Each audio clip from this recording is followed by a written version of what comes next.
You're listening to the Orisha Wisdom Podcast, episode 55.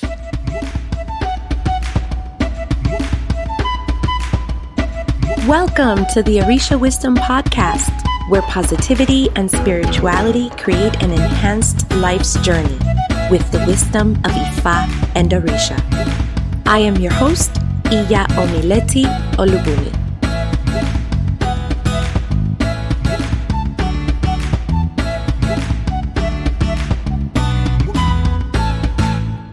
Welcome to the Orisha Wisdom Podcast. I am Omileti. Thank you for spending some of your time with me to talk about all things Orisha, spirituality, and growth. So let's hang out together. Turn up the volume in your car, put on your earbuds, grab something nice to drink, some coffee or tea or some healthy water, and let's chat. This episode is being brought to you by our newest resource available, the Alejo's Guide to Godparents. Inside of Alejo's 101, there is a great new framework to a problem that is one of the first ones that pretty much every new person will encounter. And what is that? How to get a godparent. For you, I have created the Alejo's Guide to Godparents. This is brand new and created because of the many questions that this topic gets. What is it? It is a guide. It has multiple videos, audio, printouts, which will basically give you the map and the keys for the vehicle of how to get a godparent. Why do you need this? Because no matter what you want to do in these traditions, you will need someone to help you, to guide you, to uplift you, to give you sacred spiritual things on your spiritual journey.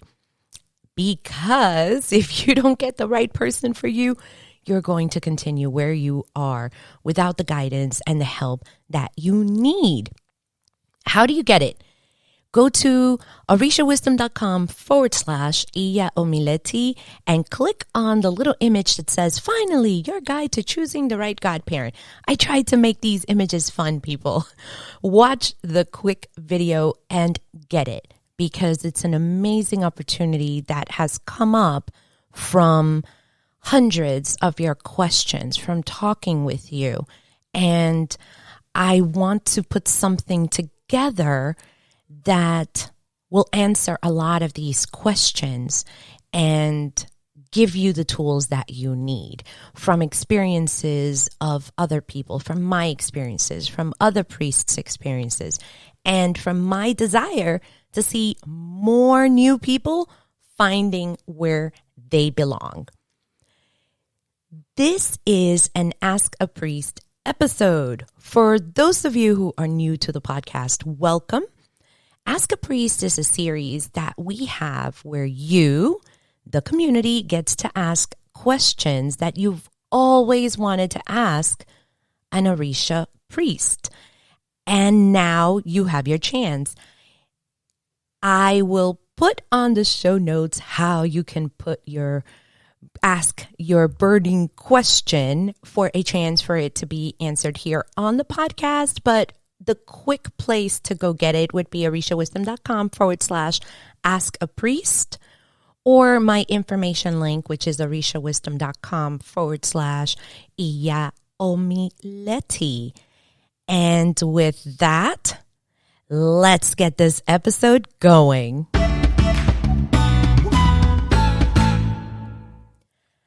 Irene asks, and this is a really good question, by the way. Can a priest curse you if you go to another babalawo?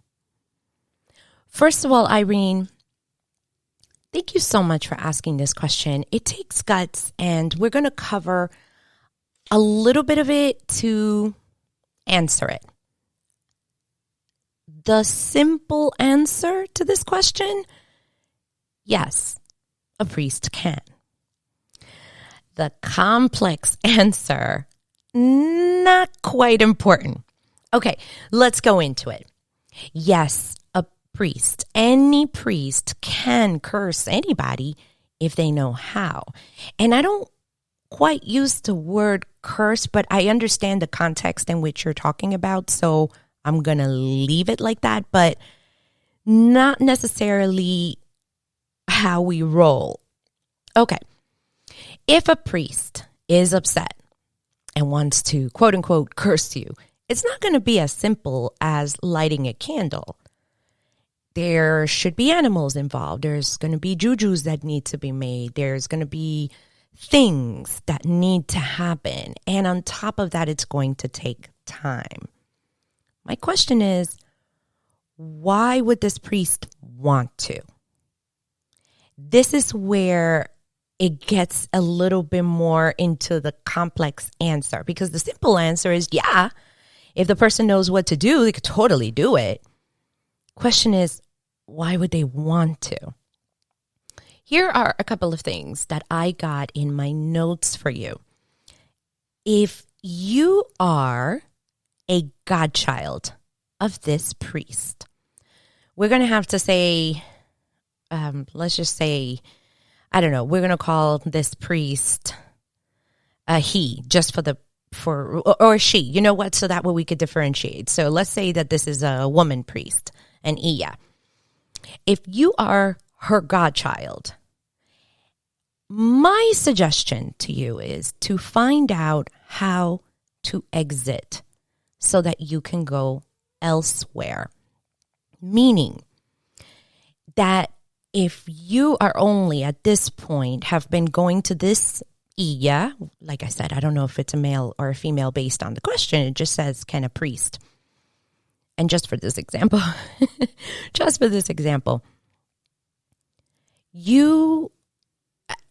okay, let's go back.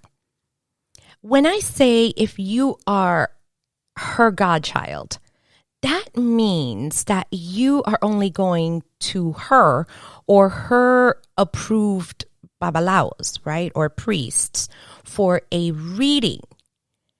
And if that is the situation and you wanted to go somewhere else, there's two ways of doing it. One, you should ask, listen, I want to get another reading of another priest.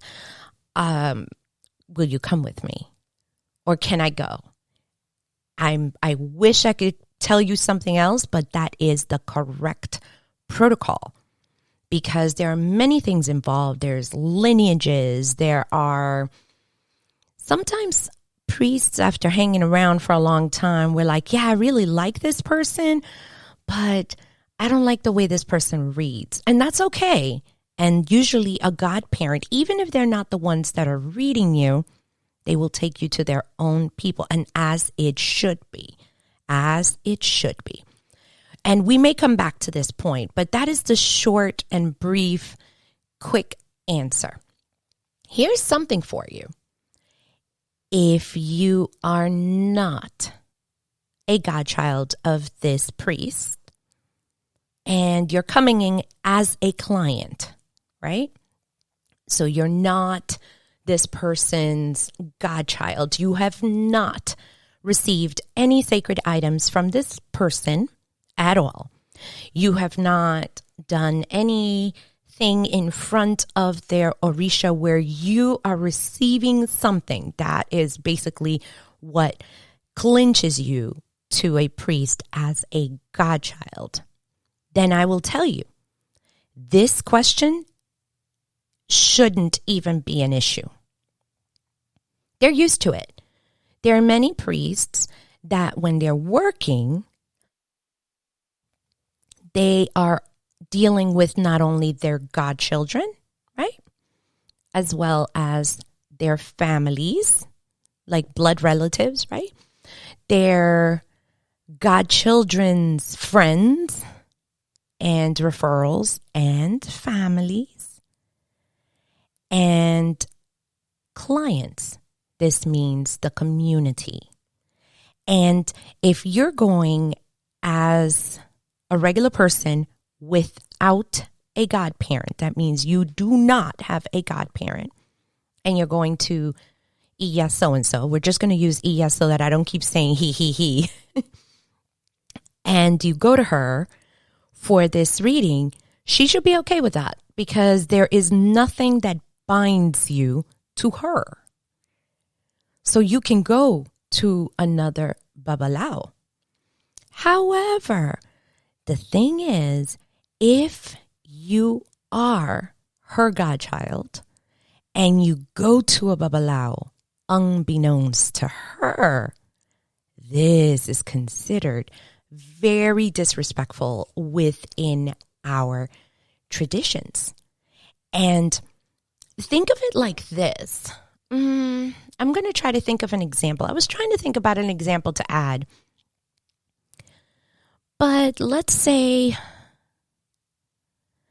that you're working with, I don't know, a teenage kid, right? A teenage kid, and it's your teenage kid. It's yours. And you're teaching them how to, I don't know. You're teaching them how to drive. Okay, we'll use that one. You're teaching your teenager how to drive.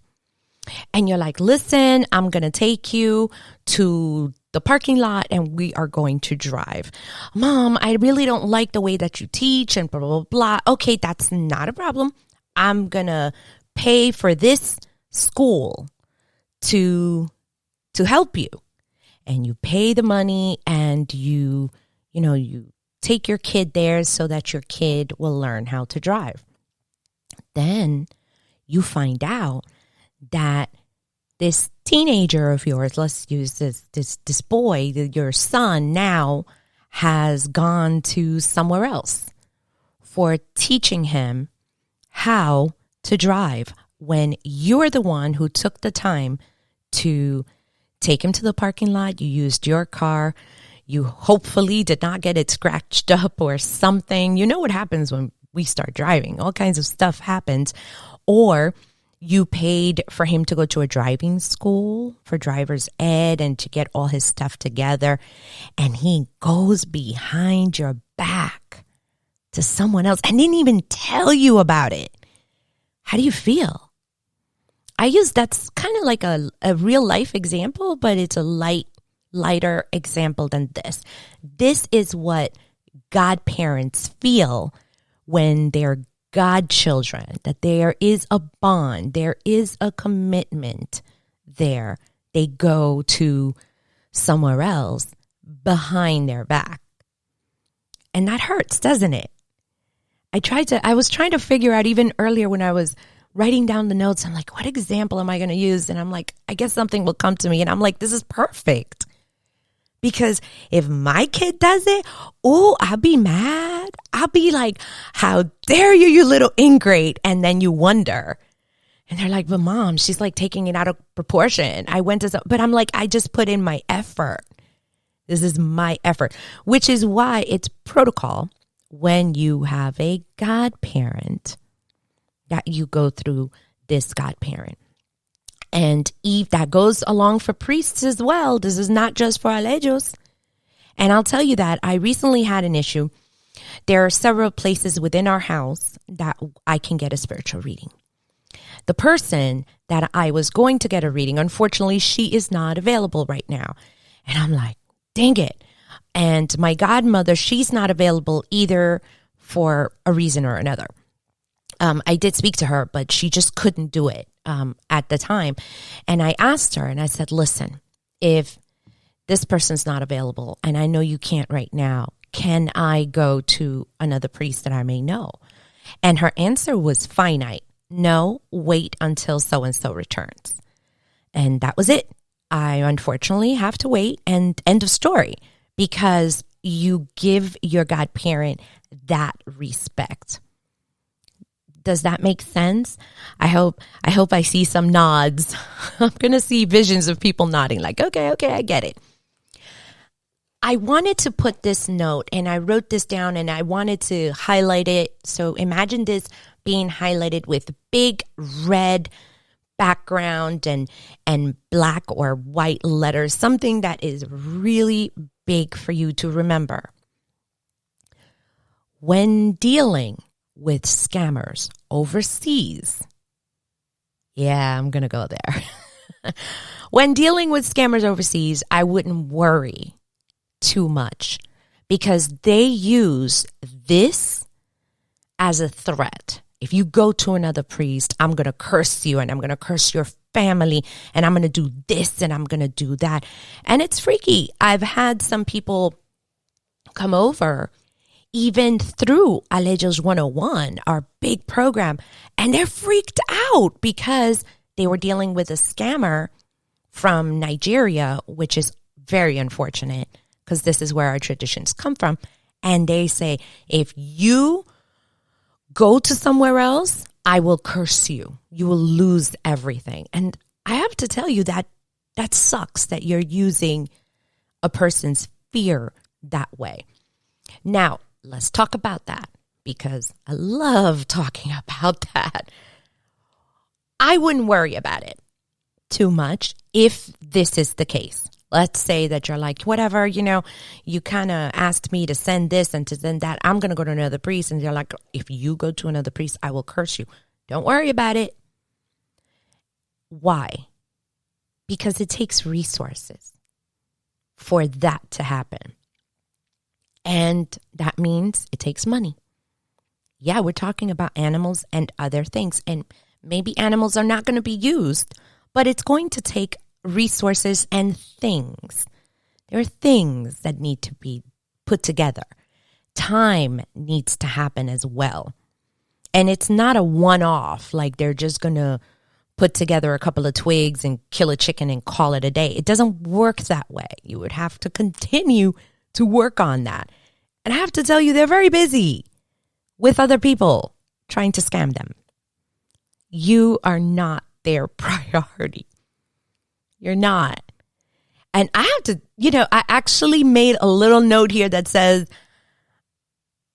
I have to give it to them because their follow-up skills are amazing. They're like, they come to you almost like on clockwork. And, don't do this. And are you going to do that? And all that stuff. And their threat is and they have a whole system of getting back to you.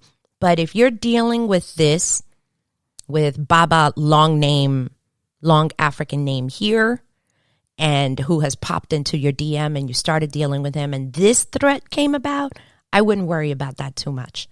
They really are busy with other people. One of the questions that might pop up as we are chatting about this is, but Iya, come on. What can I do? I'm freaking out. I went to somebody else.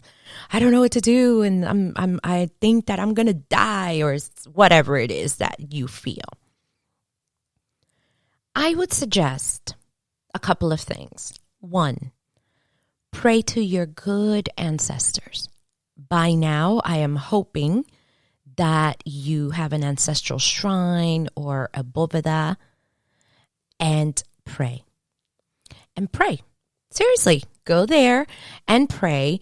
If you do not have that yet and you are interested in learning more, Alejos 101 is a great place. We go through a whole series of that. But if you have it, go in front of that space. It is there for you. Pray for protection. Like, hey, my good ancestors, I am here. And this is what happened. You explain to them everything and pray for protection. And, okay, I'm going to say this carefully. I want you to know if the person is evil, and I'm using that word not lightly, there are some people that are just bad. They're just bad news. Just because you come to the spiritual arena, that doesn't make you automatically good. Some people are just bad news. And they have the means. They have the time. And they really want to. Yeah, they can do it. They can do it. But many times I will also say this. If you're innocent, which is usually the case because many new people that you wouldn't even know what to do in that situation, the good spirits and even Orisha will not stand by this. And I will tell you a quick story. This, I have to make sure, because I hope none of these people are going to hear this story ever. But there was a person who, because of her, I guess, her fear, she thought another person was harming her spiritually. And I don't know where she got the what to do, but she pulled together something and worked on it. And it was on a spiritual sense against this person. And she thought it was self-defense, but it was mostly out of fear.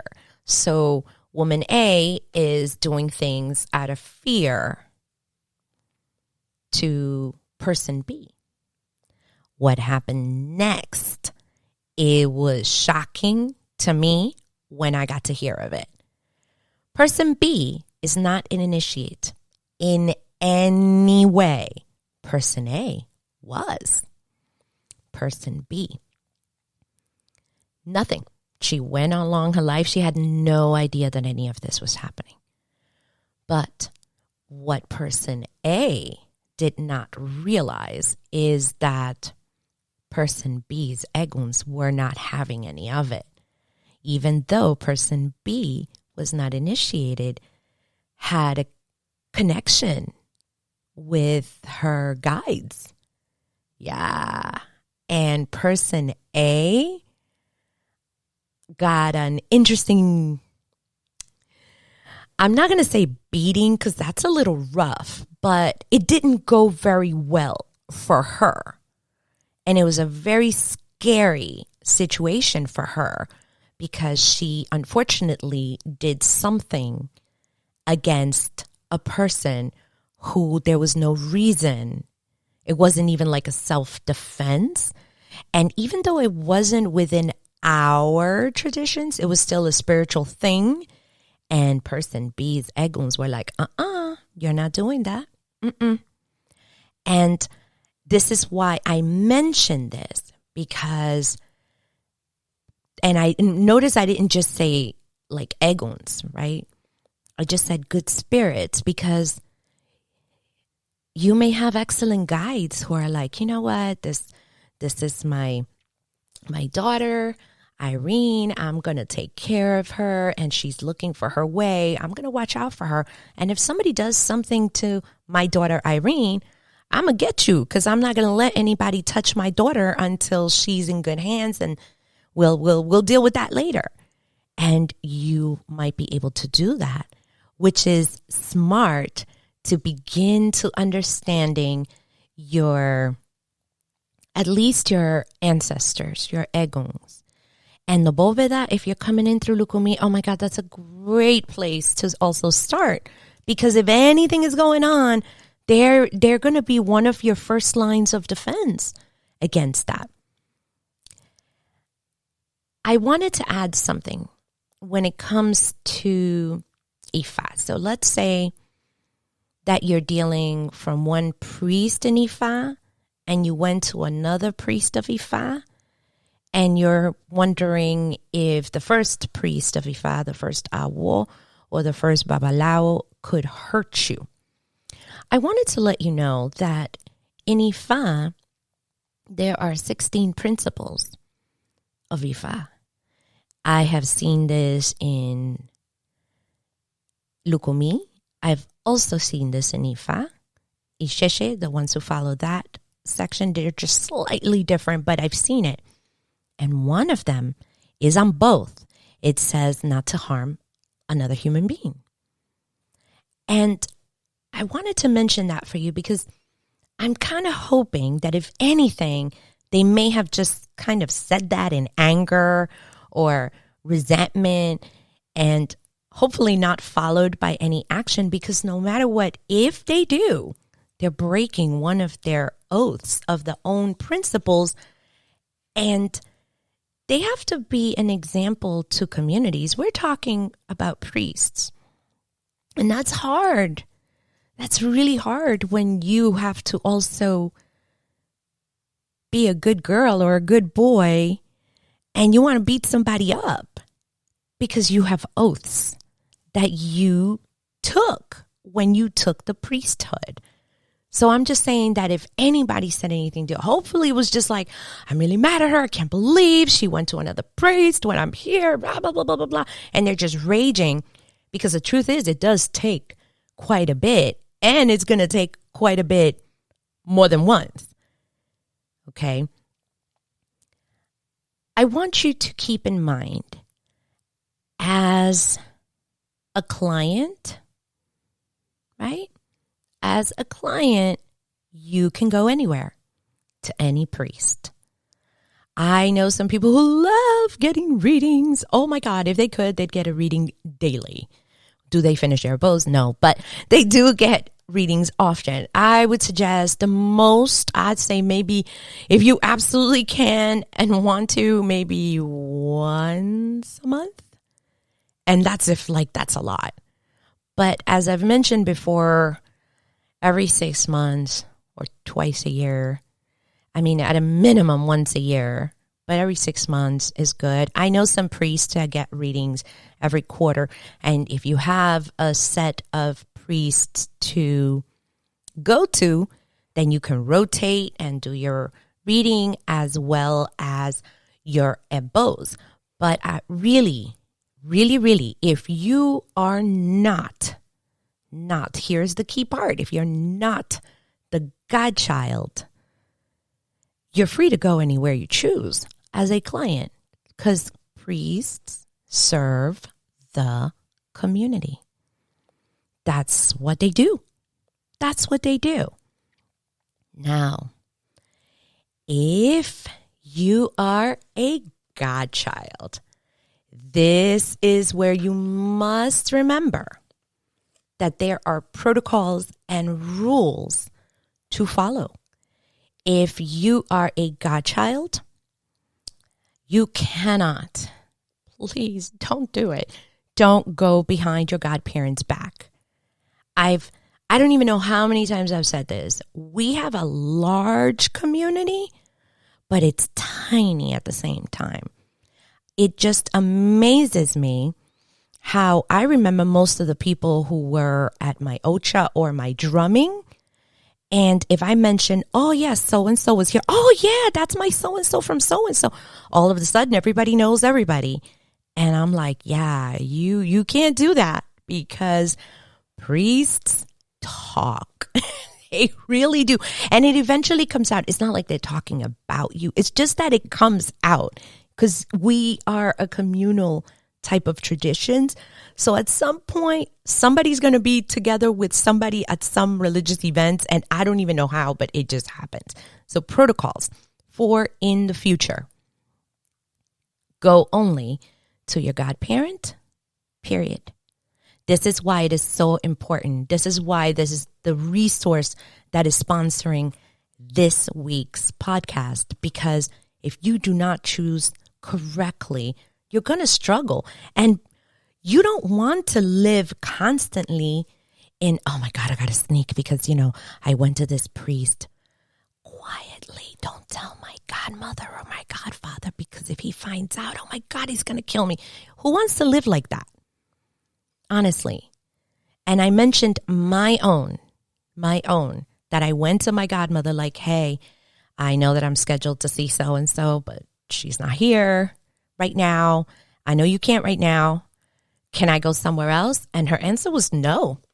And I was like, okay, I have to sit tight because you have to, I don't want to use the word obey because a word really irks me more than what I can share with you. But I think a better word is adhere, which is why it's so important to choose the correct godparent for you so that you're able to have this understanding between you and your godparent so that you don't have to keep bouncing around and trying to do things. And I've seen it. People do it. People really do it. People have gotten things, even spiritual things, on the, behind the back of their godparents, and they really think that nobody's going to find out. Even things that are done at home, they're going to find out. I don't know how, it just happens, and it just happens. So you don't want to be there. And besides, you don't want to live that way, that you're stressing out over that. Besides the question, and because of the question, my advice is go to your ancestors. If you have a bóveda, go to your bóveda and try to relax. I've said this before, and I want you to understand that this is not meant in a way to offend, but it's the most direct way that I can express what I'm about to say. You're just not that important to that priest. Meaning, are you that important that they're going to cut, $30, or $20 or whatever it is for whatever animals and all that time and half a day to do that, a bow? Like, are you that important to that priest? Most priests have their own lives to live. And I know that there are many who have done things like this in the past. And it's usually, like I said, it's usually not because they just throw out the threat. It's usually because they're pissed off that their godchild went somewhere else, because that's something that stings as a godparent. From many godparents that I've spoken to, not my own, I only have one, but from many priests who are godparents, it stings. But most of them are like, well, if they want to go, bye, c'est la vie, good luck, and see what happens. I honestly just want you to take a deep breath. And I don't want you to always live in fear. This is not what this tradition is about. And many of us, we even live in self-imposed fear. And I really don't want you to do that. So breathe with me, take a deep breath, and then out. The world is not against me. And breathe in and breathe out. My good ancestors are here to help me. And then take a deep breath in, breath out. My spiritual guides will help me. And just try to get rid of the fear. All right? We have reached the end of this episode. For show notes, go to www.orishawisdom.com/55. Something, I keep mentioning this, but it's coming. It's coming. Something major and exciting is coming to Orisha Wisdom, and it's going to be for all of those alejos and aborishas who do not have a spiritual house just yet and are looking. And guess what? It's also going to be for some priests if they are looking for a community. I'm very, very excited about this. This, as a reminder, was an Ask the Priest episode, and I wanted to give a quick thank you to Irene because this was such a good question. If you would like to have your question considered for the Orisha Wisdom podcast, go to the show notes, go to the link there. And if it's chosen, of course, we will let you know. All right. Orisha swag is still underway. It is coming. It is coming. We're going to have lots of Orisha art on t-shirts. Yes, you can wear. You know what? I've actually just thought about this. Oh my goodness, I'm going to write it down. I'm like now so excited. I think, oh my goodness, this is so good. I think I'm going to do an Orisha Wisdom Podcast t-shirt. Oh my God. And yeah, I could do a mug. Oh my goodness. I have a notebook right in front of me. I didn't even do this. Why didn't I think about this? No idea. But Orisha swag is coming and I'm so excited. And I don't know. I'm trying to figure out how to get it out in a way that is going to flow, and if it's going to go through my website or just through Etsy. Like, I have no idea. I haven't quite sorted it out, but it is coming.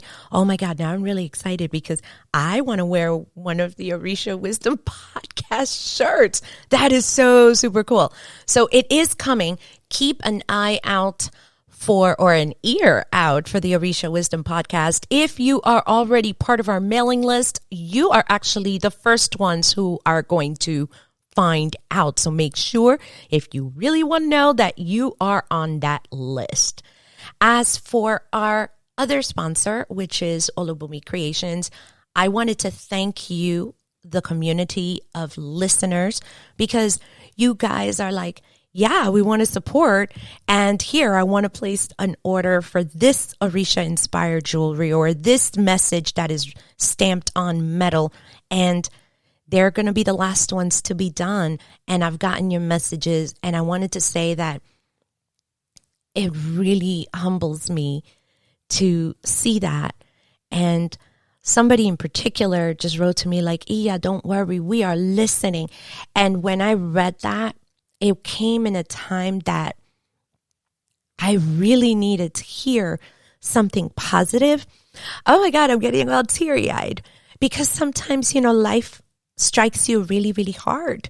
And when I read that message, it just absolutely gave me extra fuel to continue. And I'm so grateful. If you have found value in what I do and the content that I create, and you can, if you can, check out my Patreon page at patreon.com/Iya Omileti. You will have access to the podcasts before they are published with other perks. There's going to be stuff I'm just continuing to craft. And the truth is, someday I just want to be able to do this full time and to serve more and to create more.